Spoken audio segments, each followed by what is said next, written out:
Anies Baswedan lebih baik mundur atau dipermalukan oleh barisan Presiden Jokowi.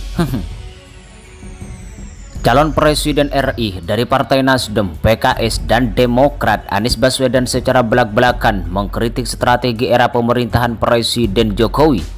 Salah satunya, Anies Baswedan mengkritik kebijakan Jokowi harus menggunakan akal sehat dan data. Menurut Anies, ketika kebijakan dibuat berdasarkan data dan fakta, maka pemerintah tidak perlu marah ketika masyarakat menyampaikan kritiknya. Jadi, karena itulah membuat kebijakan itu harus pakai akal sehat, membuat kebijakan itu harus pakai data, pakai fakta, ungkap Anies di acara Titip Harapan di kawasan Cipinang, Jakarta pada Sabtu 19 Agustus 2023. Pemerintah Jokowi, kata Anies Baswedan, justru dapat menggunakan data dan fakta itu untuk menjawab kritik. Kalau ada kritik itu sebetulnya public education, karena yang berada di pemerintahan itu kalau dikritik dia harus menjawab, dan jawaban dia itu didengarkan oleh publik. Ketika jawabannya bagus dan benar, publik akan percaya, ungkap Anies pada Sabtu 19 Agustus 2023. Pernyataan Anies Baswedan ini sontak mendapatkan respon dari 3 partai pendukung pemerintah, yakni Partai Gerindra, PDIP, dan Partai Amanat Nasional.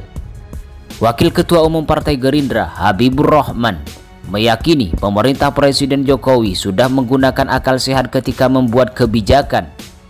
Dia mengatakan, kebijakan yang didasarkan akal sehat itulah yang menjawab penyebab tingkat kepuasan masyarakat terhadap Presiden Jokowi semakin tinggi di berbagai survei.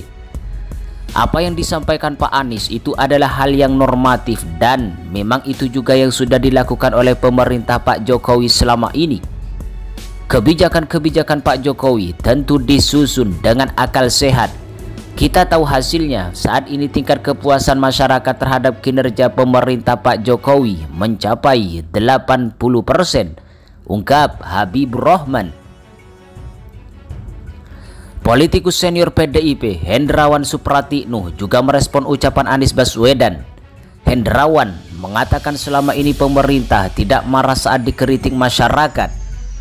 Selama ini juga tidak marah. Saya termasuk yang rajin menyampaikan kritik. Bisa diikuti dari notulen rapat atau pemberitaan media. Yang penting objektif dan konstruktif, bukan hujatan dan fitnah, ungkap politikus senior PDIP Hendrawan Supratino. Di sisi lain, Hendrawan menuturkan bahwa pemerintah memang harus membuat kebijakan sesuai data dan akal sehat. Dia mengatakan kebijakan pemerintah yang didasarkan fakta tercermin dalam APBN 2024 yang memperkenalkan anggaran berbasis kesejahteraan. Secara moral etis, kebijakan harus mencerminkan nilai-nilai kebijakan sosial. Kebijakan harus didasarkan data yang akurat dan rasional. Dalam APBN 2024 bahkan diperkenalkan konsep anggaran berbasis kesejahteraan. Untuk membuat anggaran menjadi lebih efektif, Hendrawan mengatakan pemerintah perlu memiliki sistem integrasi data. Dia mengatakan jangan sampai anggaran menjadi tidak efektif karena data yang abal-abal. Ketika terjadi penyimpangan anggaran, kata dia, maka harus dihukum tegas. Jangan sampai anggaran tidak efektif karena data amburadul atau abal-abal. Penyimpangan anggaran karena permainan dan manipulasi data harus diberi sanksi hukum yang berat, ungkap Hendrawan. Di lain itu, Wakil Ketua Umum Partai Amanat Nasional, Viva Yoga Mauladi, mengatakan tingkat kepuasan terhadap kinerja Presiden Jokowi selalu tinggi. Pemerintah dari dulu sampai hari ini dalam membuat kebijakan selalu berbasis data dan melihat fakta yang ada di masyarakat. Pendekatan ilmiah, akademis, rasional, objektif, futuristik, dan berpihak pada kepentingan rakyat itulah yang kemudian menghantarkan Pak Jokowi terpilih kembali menjadi presiden di periode kedua. Jika tidak berpijak pada nilai-nilai tersebut, akan sangat sulit Pak Jokowi terpilih kembali dan akan tidak mungkin tingkat kepuasan publik atas kinerja pemerintah masih di atas 70% sampai saat ini, ungkap Viva Yoga kepada wartawan pada Sabtu 19 Agustus 2023. Viva mengatakan jika kebijakan yang dibuat tak berlandaskan data, maka setiap kebijakan yang dibuat pemerintah akan sulit diterima oleh DPR.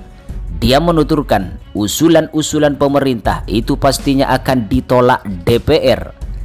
Apalagi jika pemerintah menginisiasi pembentukan undang-undang baru atau mau merevisi, pasti akan dibahas di DPR secara detail dan mendalam, tanpa basis data, fakta untuk kepentingan rakyat dengan berlandaskan pada nilai akademis dan ilmiah. Dipastikan usulan pemerintah akan ditolak oleh DPR, ungkap Viva Yoga kepada wartawan pada Sabtu 19 Agustus 2023.